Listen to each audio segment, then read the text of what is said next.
channel, welcome back to another video. I'm Messy Jessie and you're watching.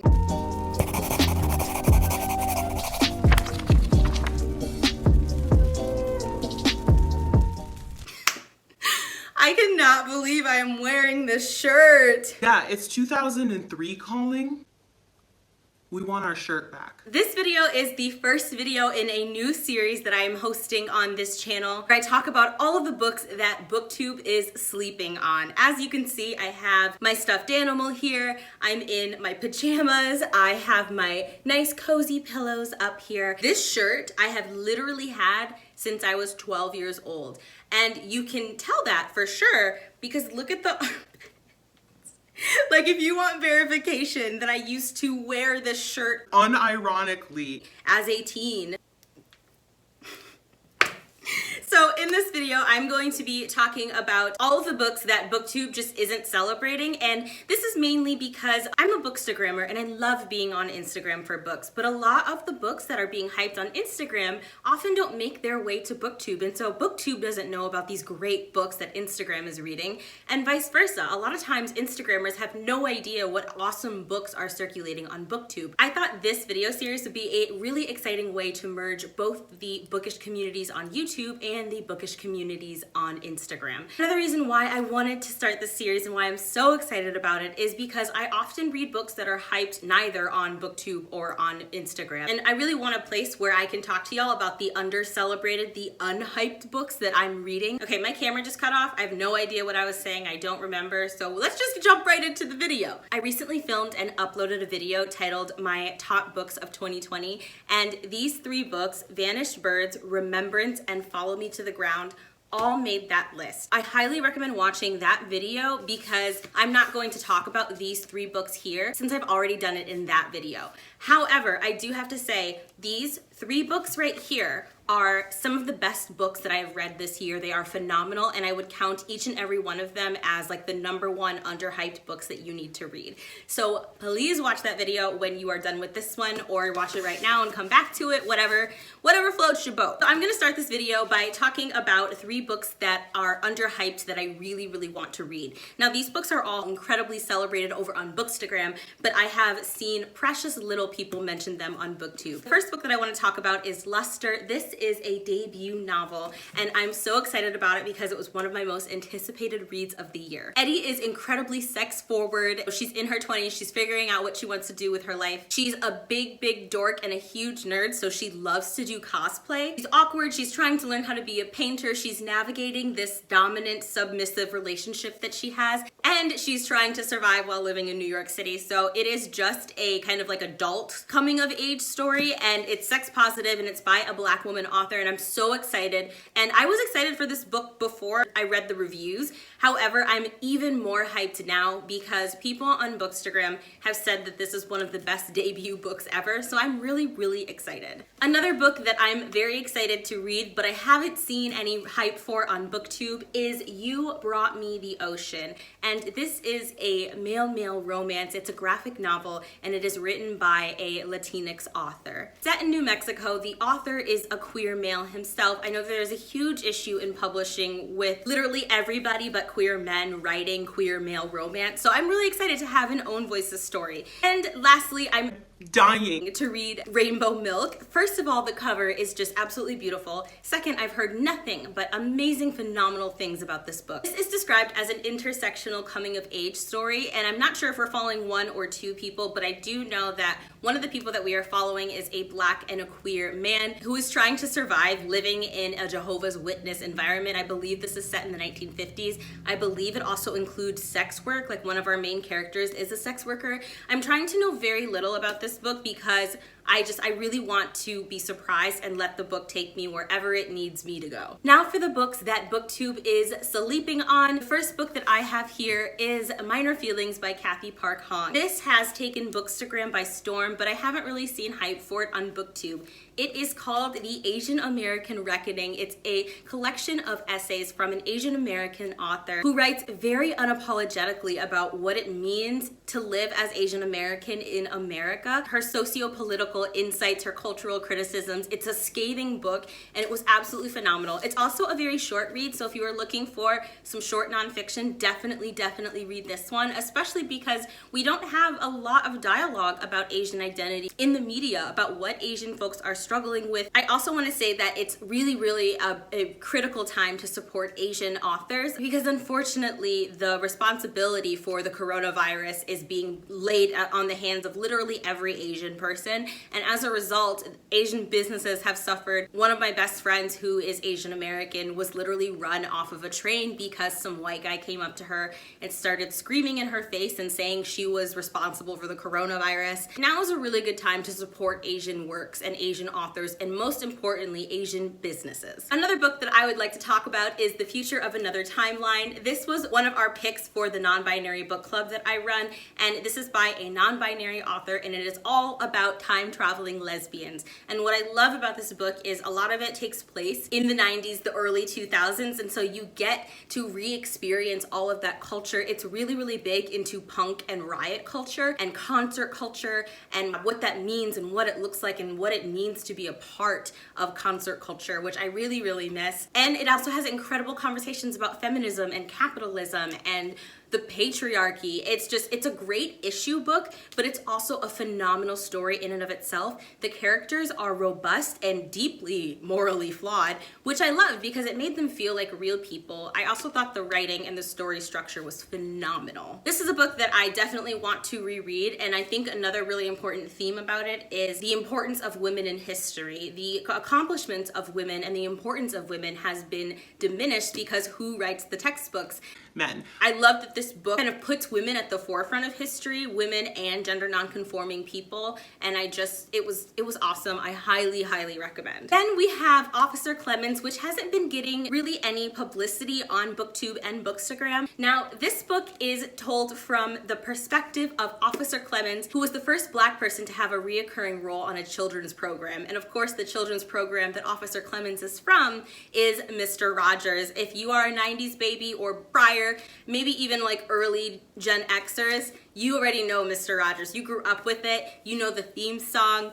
You know Mr. Rogers' voice. It's nothing can transport me back into my childhood like the intro to Mr. Rogers. What I loved about this book was that the book wasn't about Mr. Rogers. It was about Officer Clemens way before he ever, hit it big and got famous. He actually is an opera singer and has this incredible voice and knows so much about history and music. And also he's a gay man who had to hide his queerness because of the time period that he lived in, and he had to hide his queerness while being on Mr. Rogers because he would have been fired otherwise. And so we get to follow him throughout his lifespan from a young boy all the way into his adulthood, and he writes so straightforward and poignantly, but also his social criticisms, his commentary on race and queerness, and even gender nonconformity was so well done. There are so many parts in here that I highlighted because they spoke to me as a gender nonconforming person. I really think that this is an amazing nonfiction book that so many people aren't reading. The writing is really laid back. It's kind of colloquial without being too chill. So if you're looking for an easygoing nonfiction book that has really important messages, and also you're probably going to learn a lot about music while reading this,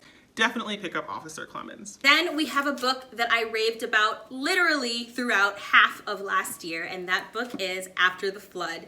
Now, this book was the #1 book on Instagram last year, I swear. It was everywhere. And it's completely deserved, and if you've been watching my videos for a long time, you know that I just have I really don't like hyped books. I rarely actually enjoy a hyped book. But this is one of the books that absolutely lived up to the hype, and I've seen like 3 people on BookTube talk about it. Now, this is going to be a tough book for many of you to read right now because it is post-apocalyptic. So if you can handle a post-apocalyptic work right now, you're following a woman named Myra, and when she is pregnant with her second child, her husband decides to take their first child and run away. The earth has been flooded and it has become incredibly dangerous to live, and they kind of were disagreeing about how to navigate the flood. And so he decides he's gonna take their eldest daughter and just say sayonara and leave the mother and his pregnant child. oh my god, and leave his pregnant wife and mother of his children behind. But in this book, we are following Myra, who is absolutely livid that her child was stolen from her and that her husband walked out on her. She decides that she will stop at nothing in order to rescue her eldest child. So the book really takes place 6 years after her eldest child was stolen, and she kind of lies her way onto this ship because she learns that her eldest daughter is pretty much halfway across the world in a very, very dangerous area. And she tricks the crew of the ship into going into the area where her eldest daughter is so that she can rescue her. The crew has no idea what her true intentions are for wanting to go to this particular part of the world. She's assured them that it's a safe community, that they won't be jumped the second that they land on the shore, and she knows the whole time that they are going into essentially a death trap. But of course, during the journey, she falls in love with the crew and she forms real bonds and she starts to have second thoughts. That's essentially what the book is about.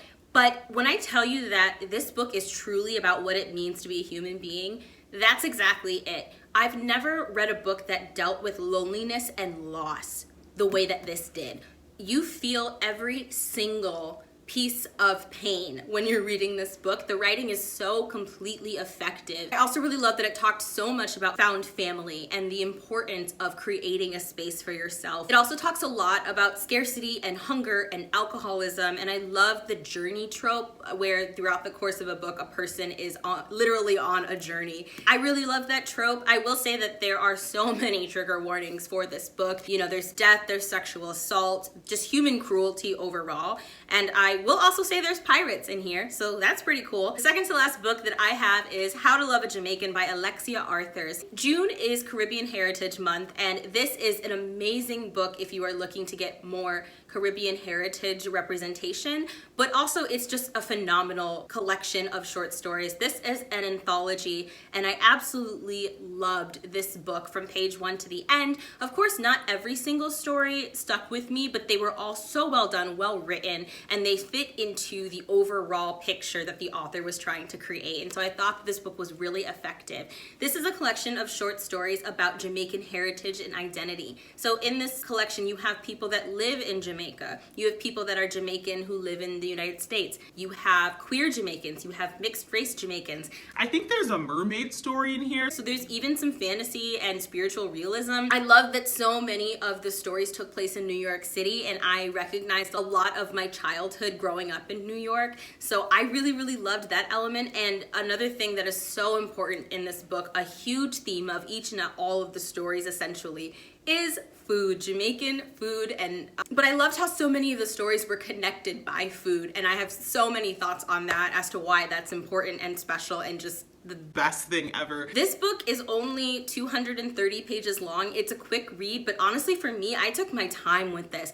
I ate this slowly like mama's apple pie. I digested each story so slowly, I literally felt like an anaconda who had swallowed a moose and was just chilling with it in their stomach for like all of winter. That's what they do, right? They swallow large animals and then just like hang out until it digests in like 3 years.